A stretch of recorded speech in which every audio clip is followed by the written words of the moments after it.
A very good evening. Sir, am I audible? Yes. So with your due permission, shall I start the session? Please start. A very good afternoon to all of you present on today's session. I welcome all the doctors to today's webinar on antiretroviral therapy. And today's speaker doctor is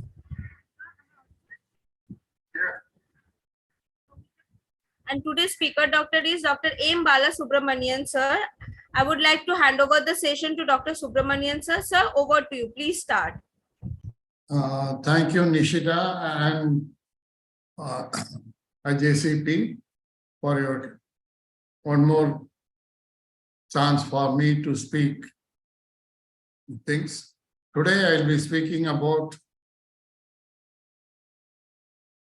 antiretroviral therapy, the recent guidelines. Dear friends, the antiretroviral therapy has revolutionized the treatment of HIV. Sorry for the disturbance, sir. Sir, could you please share your PPT? It is there in my we are not able to see that, sir. Screen share. Screen share.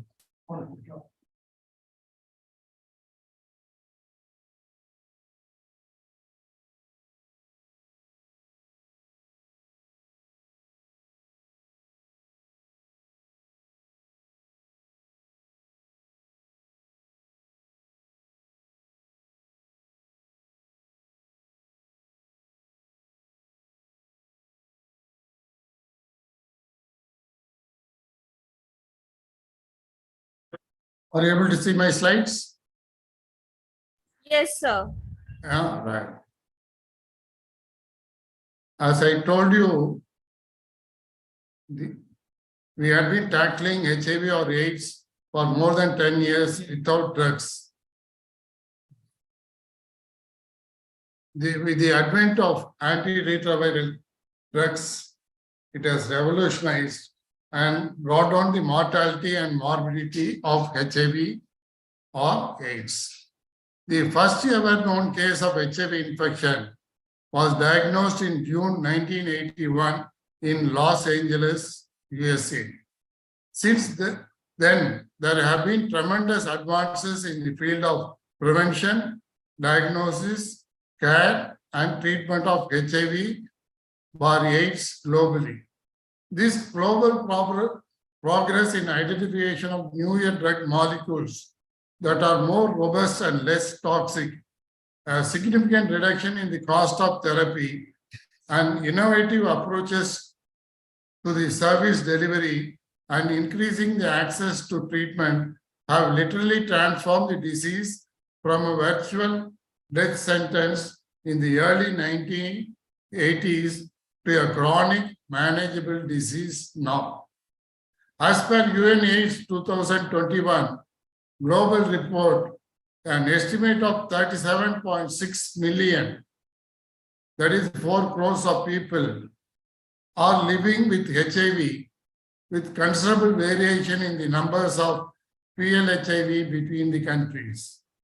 Approximately 1.5 million people acquired HIV infection worldwide in 2020, of whom an estimated 690,000 lives were lost due to AIDS-related illnesses worldwide in 2020.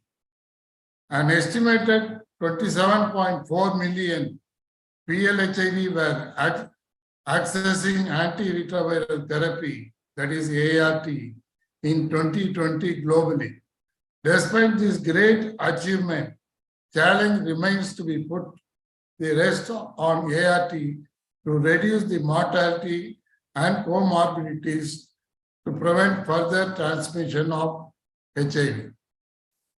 As per India HIV estimation report 2020, national adult 15 to 49 years, HIV prevalence was estimated at 0.22% in 2020, 0.23 among males and 0.20 among females.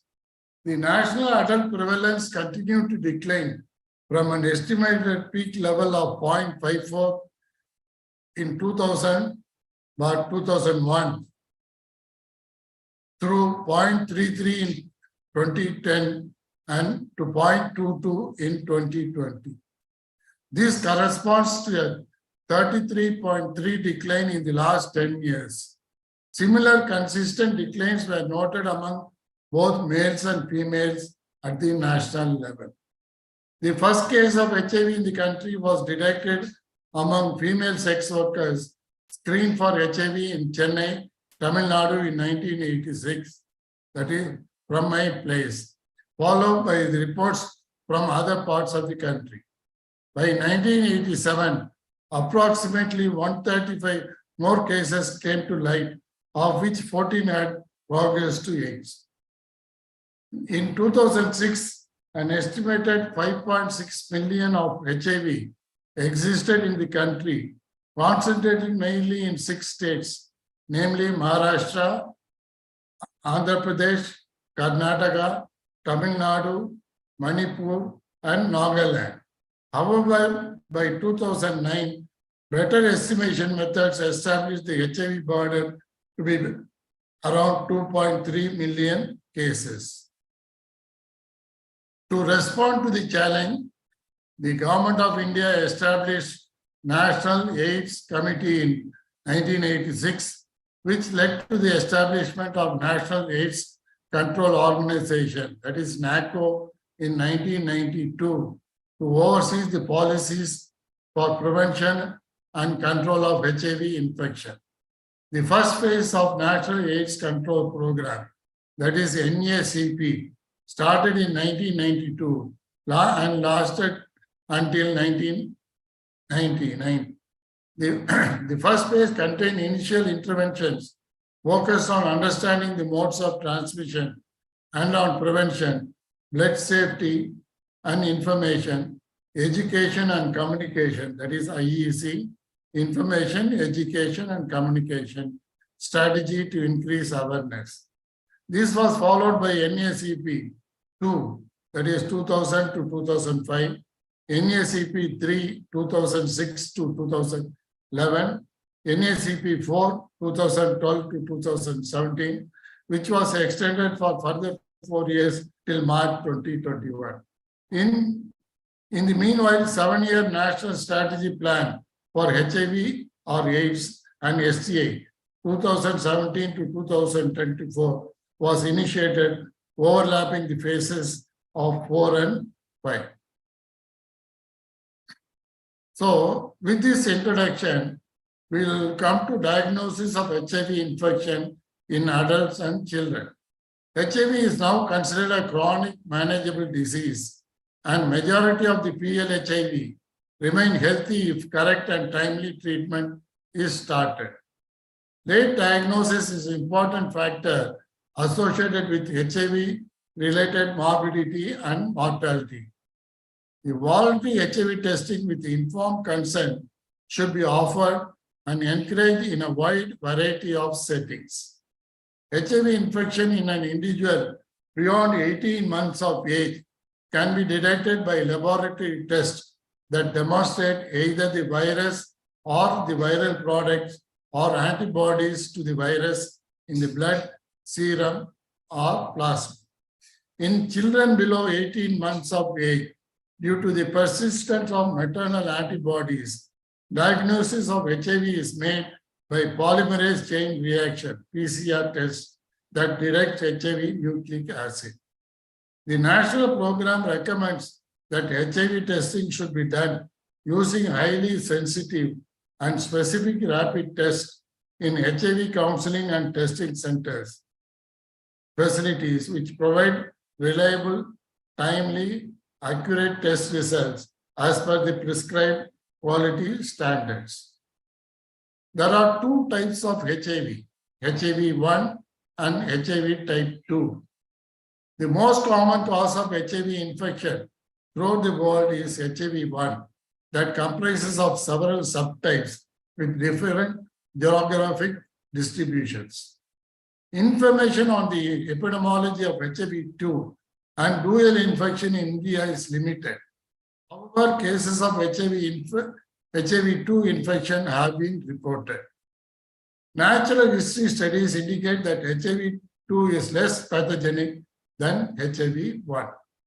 Those infected with HIV have slower disease progression, a much longer asymptomatic stage, slower decline in CD4 count, lower rates of vertical transmission, lower viral loads, while asymptomatic and smaller gains in CD4 in response to ART.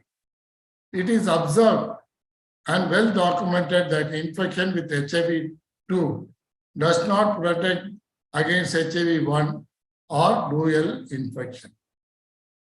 Patients with dual infection, HIV-1 and HIV-2, tend to present at a more advanced stage of the disease than those infected with HIV-2 only. Infection with both HIV-1 and HIV-2 generally carries the same progress, so that the HIV single infection. Assessment of adults and adolescents with HIV infection. All persons diagnosed with HIV in ICTC should be enrolled in the ART centers for HIV care and treatment services. Adolescents are defined as persons aged between 10 and 19 years. Through thorough clinical assessment, clinical history, physical examination, and access to basic laboratory diagnosis are essential for rapid ART initiation. This section deals with the assessment of adults and adolescents with HIV infection. The steps to be followed during initial evaluation of PLHD are as below. Step 1, clinical assessment and medical history. Step 2, physical examination. Step 3, baseline laboratory evaluation. Clinical assessment. When PLHIV are enrolled in the ART centers, a comprehensive clinical assessment should be done to obtain basic clinical status and to rule out opportunistic infections. This helps to determine the clinical stage of the HIV infection, identify the current HIV-related illness that may require treatment, identify any prior exposure to ARV in the past, determine the need for opportunistic prophylaxis, opportunity infection prophylaxis, identify coexisting medical conditions such as diabetes, hypertension, hepatitis, or any other treatment that may influence the choice of ARV drugs, determine nutritional status and needs, elicit history of past illnesses, especially TB, sexually transmitted infections, elicit HIV status of the family members or partners, offer index testing services for spouse, sexual and injecting partners, and biological children, assess the need for psychosocial support. Medical history. Assessment and history taking should include the following: HIV testing, 4 symptoms screening for TB, adults fever, cough, weight loss, night sweats, children fever, cough, poor weight gain, and reported weight loss, history of contact with TB case. Any persistent symptoms like headache, poor concentration, seizure. General medical history for comorbid conditions like diabetes, hypertension, and others. History of tuberculosis in the past or family. Prior exposure to ARV in the past. History of SCA. HIV risk behavior, multiple partners, key population, injecting drug users. Substance abuse, alcohol, tobacco, oral or injecting drugs. Pregnancy and contraceptions. Allergy, medication or vaccines.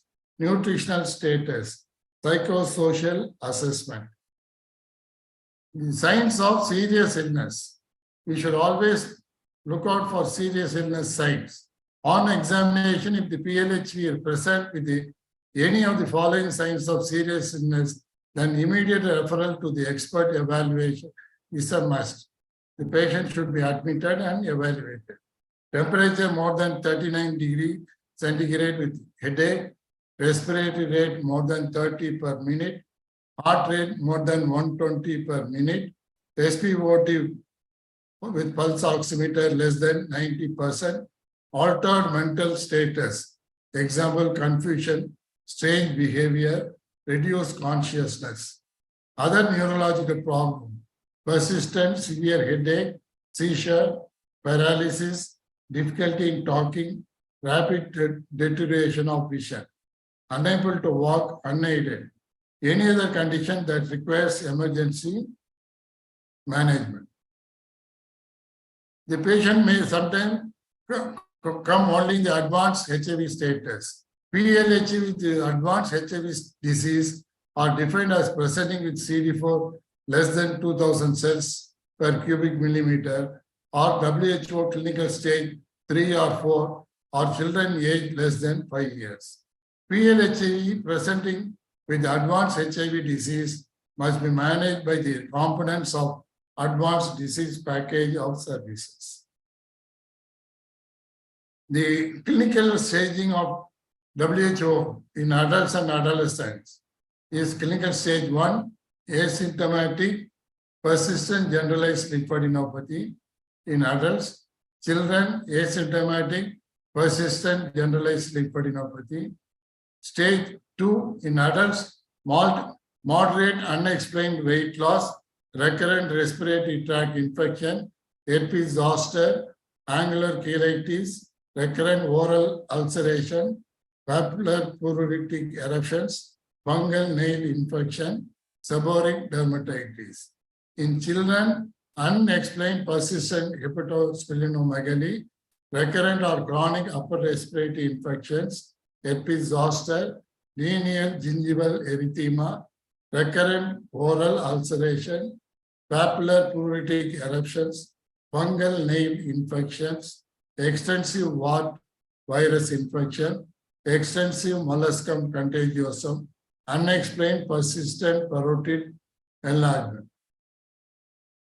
Clinical stage 3 in adults, unexplained severe weight loss, more than 10% of the presumed or measured body weight, unexplained chronic diarrhea for more than 1 month, unexplained persistent fever, intermittent or constant for more than 1 month, persistent oral candidiasis, oral hairy leukoplakia, pulmonary tuberculosis, severe bacterial infections like pneumonia, empyema, myositis, bone or joint infection, meningitis, bacteremia, adult necrotizing ulcerative stomatitis, gingivitis, or periodontitis, unexplained anemia less than 8 grams, neutropenia less than 0.5, thrombocytopenia less than 50 into 10 to the power.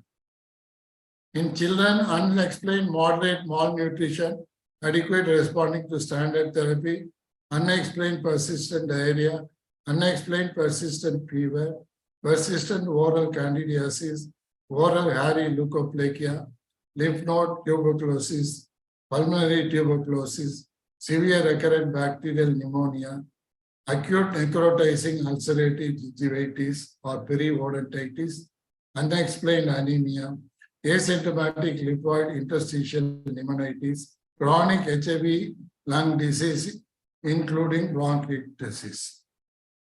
Stage 4 in adults, HIV wasting syndrome, pneumocystitis pneumonia, recurrent severe bacterial pneumonia, chronic herpes simplex infection, esophageal candidiasis, extrapulmonary tuberculosis, Kaposi sarcoma, cytomegalovirus infection, central nervous system toxoplasmosis, HIV encephalopathy, extrapulmonary cryptococcus, disseminated non-tuberculous myobacterial infections, progressive multifocal leukoencephalopathy, chronic cryptosporidiasis, chronic isosporiasis, disseminated mycosis, lymphoma, symptomatic HIV-associated nephropathy or cardiomyopathy.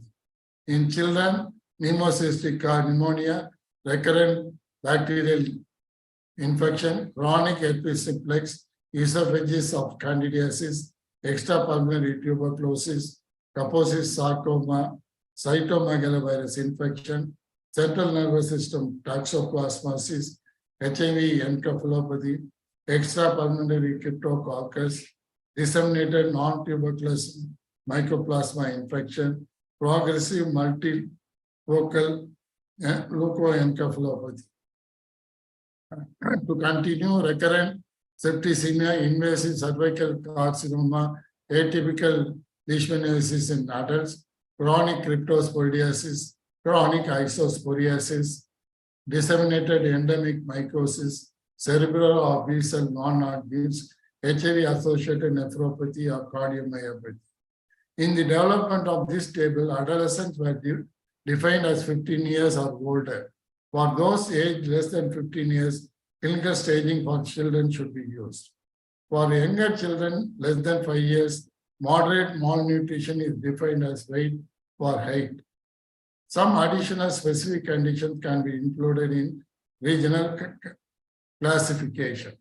For children younger than 5 years of age, severe wasting is defined as weight for height.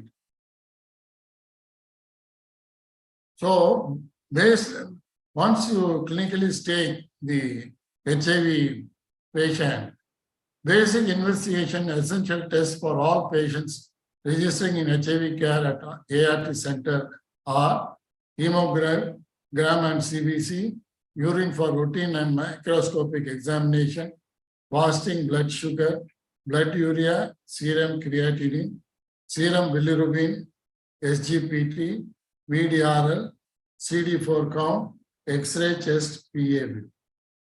Additional tests, symptoms and signs directed investigation for ruling out opportunistic infections, including mycobacterium tuberculosis by sputum, appropriate specimen using nucleic acid amplification test, CBNAT or TrueNAT, complete liver function test, lipid profile, ultrasonography, RK39 strip test to confirm or rule out leishmaniasis, especially in patients with HIV infection who live or travel to endemic areas like Bihar, Eastern Uttar Pradesh, Jharkhand, and West Bengal. Pregnancy tests for women, cervical pap smear or older method of cervical cancer screening. For men, having sex with men, anal pap smear. So then once the basic investigations are done, ART should be commenced. There has been a rapid decline in HIV-related mortality and morbidity due to the wider availability of affordable, more efficacious, and less toxic antiretroviral drugs over the last 2 decades. ART consists of using the combination of at least 3 ARV drugs from different classes to inhibit the replication of HIV and reduce viremia to undetectable levels. Continued suppression of viral replication leads to the restoration of immune response, reflected by an increase in CD4 count. Increase in CD4 count leads to slowing of the disease progress, reduced frequency of opportunistic infection, improvement in the quality of life, and increased longevity. Success achieved by ART have now been transformed to perception about HIV infection from being a virtual death sentence to a chronic manageable disease. ART, as earlier known as highly active antiretroviral therapy, HART, and a combination of ART are called CART. The goals of ART, the clinical goals increased survival and improvement in quality of life, virological goals, greatest possible sustained reduction in viral load, immunological goals, immune reconstitution, that is both quantitative and qualitative, therapeutic goals, rational sequencing of drugs in a manner that achieves clinical, virological, and immunologic goals while maintaining the future treatment options, limiting drug toxicity, and facilitating adherence. Preventive goals, reduction of HIV transmission by suppression of viral load. So the principles of antiretroviral therapy. A continuous high-level HIV replication takes place in the body right from the early stage of infection. At least 1 billion viral particles are produced during the active stages of replication. The ARV act on various stages of HIV viral replication and interrupt the process of viral replication in the body. Depicts the figure which I am going to show will depict the various enzymes involved in the viral replication and points where ARV targets the virus. The virus drugs act on the viral replication in the following steps, and their classes are labeled according to the site of their action. Block binding of HIV to the target cell, fusion inhibitors or CCR5 co-receptor blockers. Block the viral cleavage and one that inhibits reverse transcriptase inhibitors. Block the enzyme integrase, which help in the proviral DNA being incorporated into the host cell chromosome, that is integrase inhibitors. Block the RNA to prevent the viral protein production. Block the enzyme protease inhibitors. Inhibits the viral budding of virus from the host cell. So this is the diagram.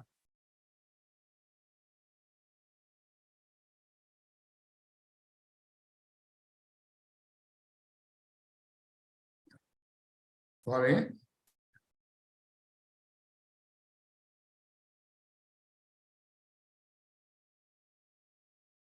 So this is the CXCR4 receptor, the reverse transcriptase level 2, integration and transcription of mRNA, proton cleavage, and assessment and budding. So these are the 6 stages. You can see the protease inhibitors, CCR5 receptor antagonist,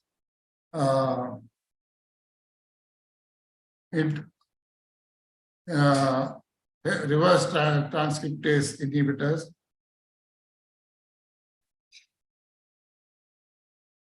So we classify the drugs into nucleoside reverse transcriptase inhibitors, that is NRTI, zidovudine, stavudine, lamivudine, abacavir, didenosine, zercetapine, and entristabine. Nucleoside reverse transcriptase inhibitors, NRTA. Then we have tenofovir disoproxil, fusion inhibitors,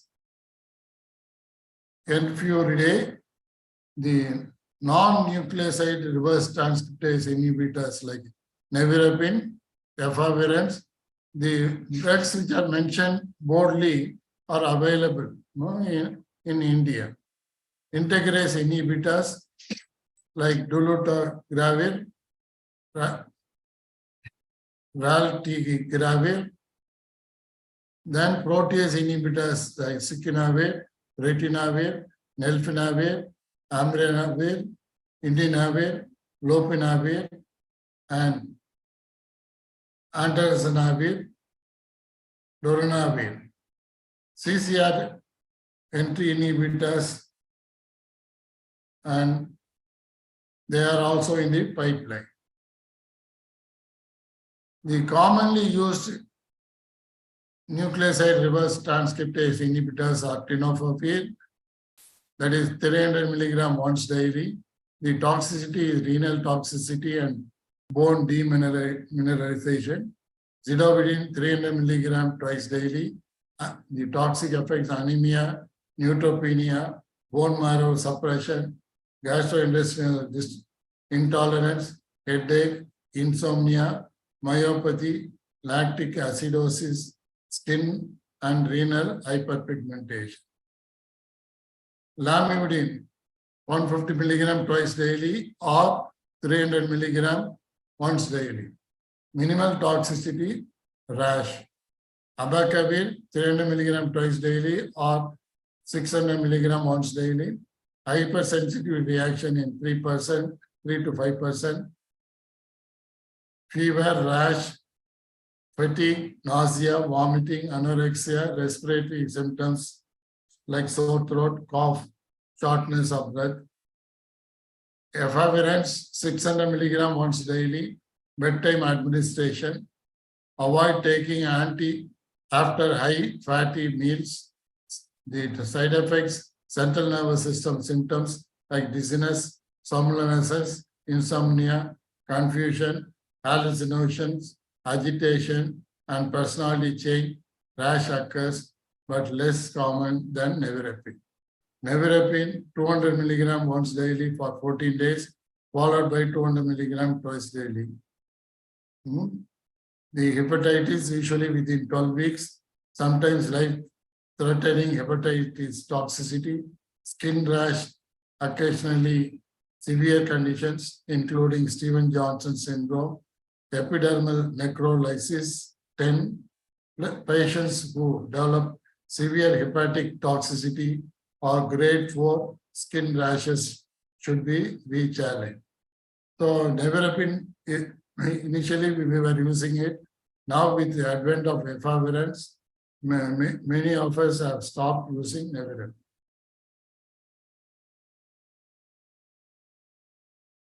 Dolutegravir 500 milligram once daily, insomnia, headache, dizziness, tiredness, allergic reaction. Raltegravir 400 milligram twice daily. Rhabdomyolysis can occur. These are all integrase inhibitors. Protease inhibitors, azatanavir 300 milligram, 100 milligram ritonavir plus once daily. Lopinavir 200 milligram lopinavir or 50 milligram ritonavir, fixed dose tablet, 2 tablets twice daily. Darunavir 600 milligram twice daily. Ritonavir 100 milligram once or twice daily according to protease things. The side effects are unconjugated hyperbilirubinemia, diarrhea, hepatomegaly, common gastrointestinal, rarely neurological. Patient should be adequately prepared and informed. Consent should be obtained from the patient and or from the caregiver in case of patient is a minor before initiating HIV care and ART. For modifying consent form, NACO has given a guideline. Treatment should be started based on the person's informed decision and preparedness to initiate ART with information and understanding of the benefits of treatment, lifelong course of medication, issue related to adherence and positive prevention. Caregiver should be identified for each person to provide adequate support. Caregiver must be counseled and trained to support the treatment, adherence, follow-up visits, and shared decision making. All patients with clinical stages 3 and 4 and those with CD4 less than 350 cells need to be put on CPT. All patients to be screened for tuberculosis before symptoms to cough, fever, night sweats, and weight loss. And those who do not have TB need to be started on tuberculosis prevention therapy. ART should be started in the present, should not be started in the presence of active opportunity infections. In general, opportunity infections should be treated or stabilized before commencing. Mycobacterium aviar complex, progressive multifocal leukoencephalopathy, or exceptions in which commencing ART may be preferred treatment, especially when specific MAC therapy is not available. For details of starting the ART in patients with HIV TB co-infection, please refer to the management of HIV TB. Usually we start the treatment for tuberculosis, and after 2 weeks or 3 weeks, we start the ART. HIV TB co-infection, case finding, management, prevention, tuberculosis, some clinical conditions which may regret the following are commencements of ART, including candidiasis and cryptosporidiasis. Current NACO guidelines on when to start ART. All persons diagnosed with HIV should be initiated on ART, regardless of CD4 counts and WHO clinical stage or age group or population. So test and treat is the principle. Ensuring good adherence to the treatment is imperative for the success of the treatment as well as for the prevention of drug resistance. To achieve this, counseling must start from the first contact of the patient and with the clinical team. Counseling should include preparing the patients for treatment and preparing psychosocial support through identified caregiver, guardian, or treatment support or support network. All patients should undergo 2 to 3 counseling sessions, preparedness counseling, before the initiation of ART. The patient for waiting for investigations and results should be utilized for counseling. Cotrimoxal prophylaxis, TPT, in eligible treatment of pulmonary tuberculosis in eligible patients, and treatment preparation. All efforts should be made to trace the patients who have missed the visits. NGOs and positive network linkages should be established. What to start? Fixed dose combination of ARVs are preferred because of they may easy to prescribe and easy for the patients to take, thereby facilitating improved and desirable treatment adherence. This is essential for PLHIV as the treatment for lifelong and need to minimize the chance of developing drug-resistant mutants in the body and the resultant treatment failure. Further, fixed rate combination have distinct advantage in drug procurement and distribution, eventually drug stock management itself. National experience has shown that regimes with fixed rate combinations are acceptable, well tolerated, and adequately complied with. So the first drug is zidovudine, lamivudine, efavirenz is the first line of treatment. General guidance: single pill TLD should be taken preferably at bedtime. Instances where additional dose can be taken. The patients with severe diabetes and hypertension should be monitored very closely. Patients starting on daily dose things should monitor for blood glucose and weight gain monthly.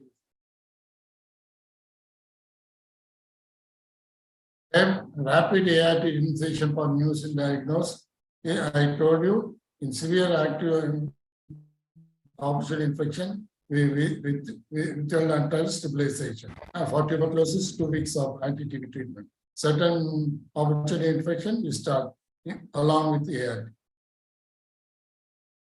For monitoring of patients on ART. Follow-up and monitoring are essential in patients initiated on ART to track clinical progress, monitor well-being, and identify adverse drug reactions and toxicities. ART monitoring includes clinical monitoring, laboratory monitoring. Clinical monitoring includes monitoring adherence to ART as well. Patients should be monitored every month for clinical progress, side effects of the ARV, and treatment adherence. Clinical and laboratory evaluations are carried out at specific intervals. This is immune response inflammatory syndrome, which can occur when we start ART.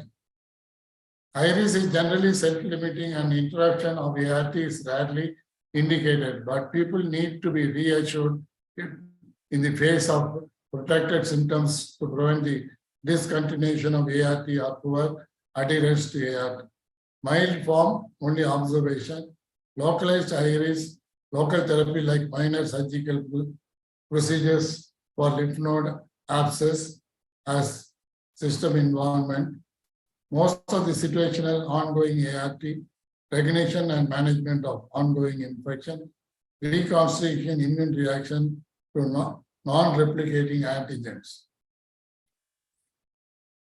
So these are the chronology of the clinical status, treatment failure, CD4 counts down, viral load increases, and thing. All patients should be monitored for should be given continuum of care. So I have missed the treatment for opportunity infection, pediatric age groups, and pregnant women. If necessary, we will take it as the next topic separate. If there is any doubts, I'm willing to answer. Thank you so much, sir, for the wonderful discussion. So, with your permission, shall we move forward to our question answer round? Yes. I would like to request all the participating doctors, if you have any questions, please paste it in the comment section so that I can ask Dr. Balasubramanian, sir.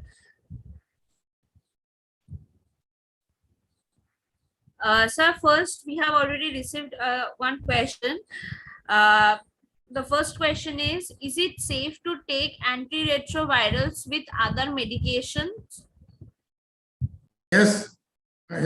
See, a lot of research and lot of patients have been treated. This is an evidence-based medicine where antiretroviral drugs has cut down the opportunity infections and mortality as well. The patients we have a huge population with diabetes mellitus and hypertension and other things are there. So they can very well take. That is why we have minimized the pill burden. Initially, we started on a huge number of pills. Now, it has come down to one pill in the night. At the most, one pill in the morning and two pills in the night. That's all. So 1 to 3 pills only have to be taken by the patient, and this can be taken along with only thing is we advise them to avoid fatty meals. That's all. Especially when they take it in the night, they should avoid fatty meals. Otherwise, they can continue to take medicines along with other drugs. Thank you so much, sir. Moving forward to our next question. What are some suggestions and tips to help make taking medications easier? Yeah. See, first they should understand what is the disease they have got. And they need not worry how they got it, and other things. And another thing is that they should not have guilty feeling. They should be bold enough to tell to the life partner or the people who have got affection on them, to the family members. And the guilty feeling itself and non-revealing leads to the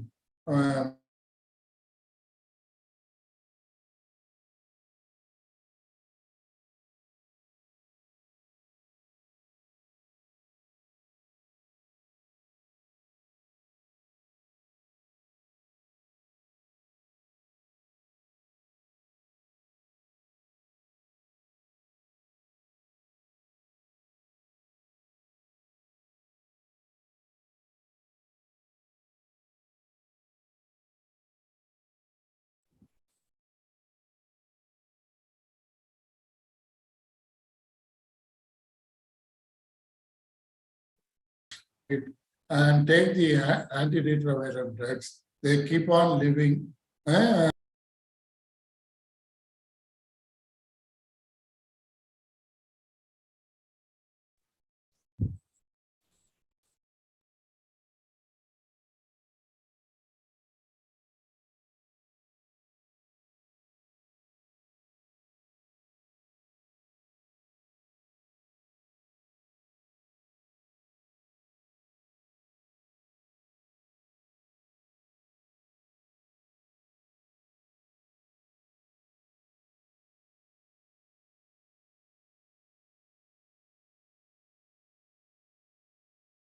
go to the costly drugs like that. So people, they have understood and they are taking the all ART centers, the dropouts are very, very minimum. The adherence rate is good. And the drug is given free of charge. So if they buy outside, it may cost 2,000 to 5,000 rupees per month, which is given free of charge in all ART centers. We have more than 600 ART centers, all medical colleges, all headquarters hospital, and even the headquarters hospital, they have these ART centers. And good, the ambience is good in all ART centers. The NACO has given the required infrastructure facilities, and the drug supply is assured that there is no short supply of ART in any of the ART centers. So it is there. In fact, India is exporting ART drugs, not only to African countries, but also to states and other things. So drug production is adequate, more than necessary, more than required for our national things, and we are also exporting.